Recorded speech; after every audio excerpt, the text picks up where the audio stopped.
Hi, I'm Hayley and I am a playwright from Liverpool. I also work with other writers to get their plays ready for the stage, and I'm also a co-artistic director at a theatre company called Paperwork Theatre. You'll usually find our plays in all kinds of unusual spaces like libraries, red telephone boxes, and we've even got a three-wheeled bike which we turned into a time machine.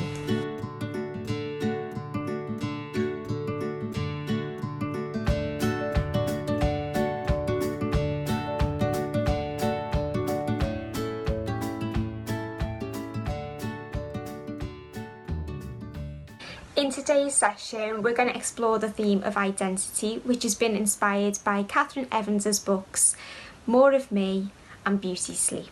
You're going to need a notepad and a pen for this session, so I'll let you go and grab them now before we get started.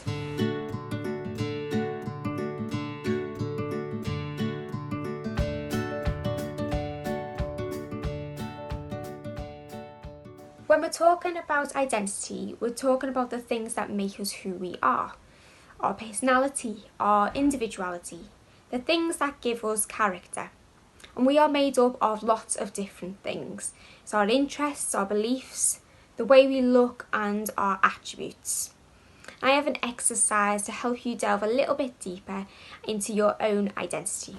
Okay, so what we are going to do now is create a me map. So I need you to draw a bubble person a bit like this, but probably a lot better. Not very good at art. And what we're going to do is around the outside of the person, we're going to write our influences. So things like favourite books, or it could be toys we had as a child, or it might be life experiences, so maybe places that we've visited. Whereas on the inside of the person, we're going to write more of the personal things. So it might be our ambitions, it might be our religion, or it could be where we live. And the things that kind of are in here. So if it was me, I'm a big Harry Potter fan, so I'd write the Harry Potter series on the outside, whereas I'd write Liverpool inside. And both of those things quite influence me in lots of different ways. This can be a really great way to start a new story. You can pick one of the things on your me map and have it featured in your story, or it might even kick your story off. And it's also a really great way to start building a character. Looking at the personal qualities is particularly useful for that.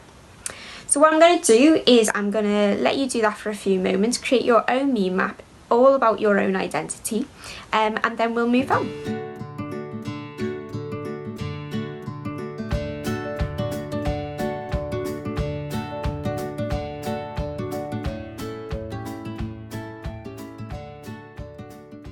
Okay, so I hope you found that useful. Me maps are brilliant for inspiring new stories, so don't throw it away, keep it handy.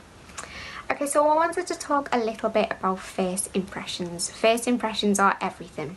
Scientists have discovered that we humans make a judgment about a person in milliseconds. We decide what that person is like based on their appearance, their physical body language and their facial expressions.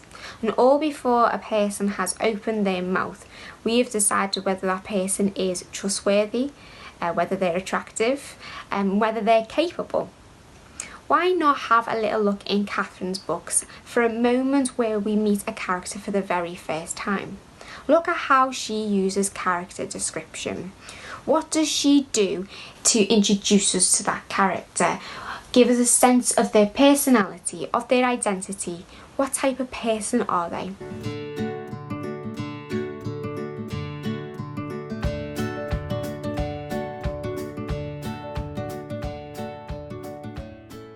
The way a character talks gives a lot away about their identity. If I imagined a character now, and I told you that they commonly say things like, shall I put the kettle on? Or, oh, it's chilly outside. Or sit up straight. What do you learn about that character? Do you think they are young or old? Do you think they are male or female or non-binary? Where do you think they might live? Do you think they're well educated? Do you think they've got a job? What do you learn just from the way that someone speaks? Now have a think about someone you know really well and write down 5 phrases that they commonly use. Then, with a parent, a carer, a sibling or a friend, read the sentences out, but don't tell them who it is.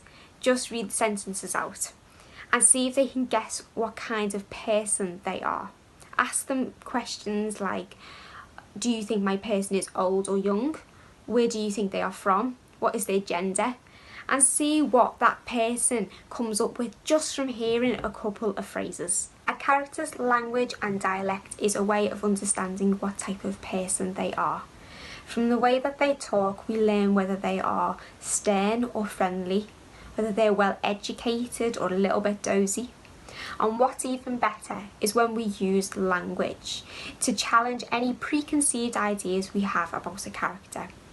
So it might be that a character looks one way, but how they speak is a complete surprise. So think of some combinations that might be quite exciting. Could it be that there is an evil genius who is a baby? A tech guru who is a granny? Write these down in your notebook. See what you come up with, the wilder the better.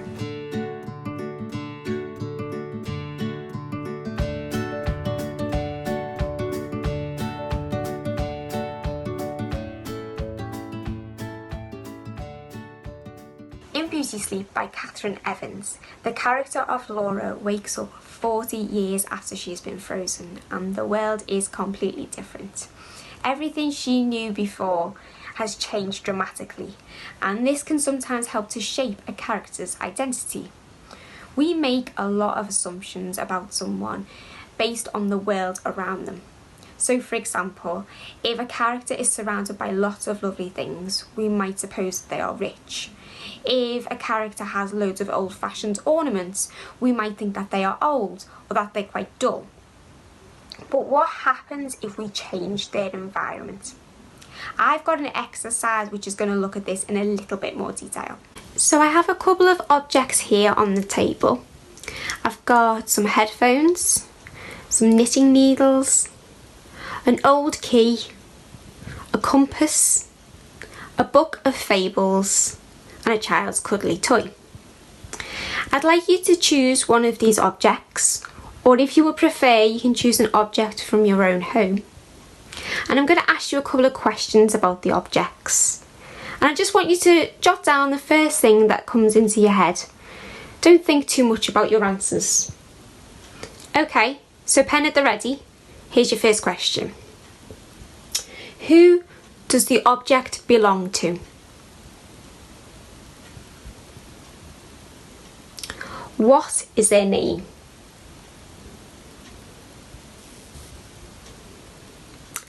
How old are they? Where do they live?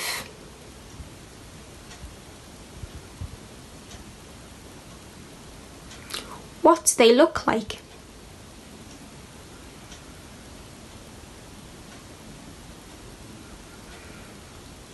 And what is their personality like? Now imagine the object somewhere where it wouldn't normally be. It could be a TV or a mountainside or a child's cuddly toy in a police station. Imagine your character is there too and write a short story about what happens.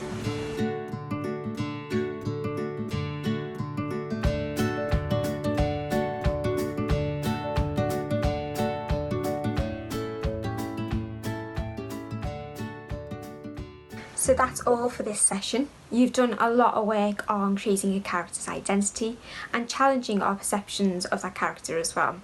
And character can be a great place to start when writing a story, so why not give it a go? Happy writing!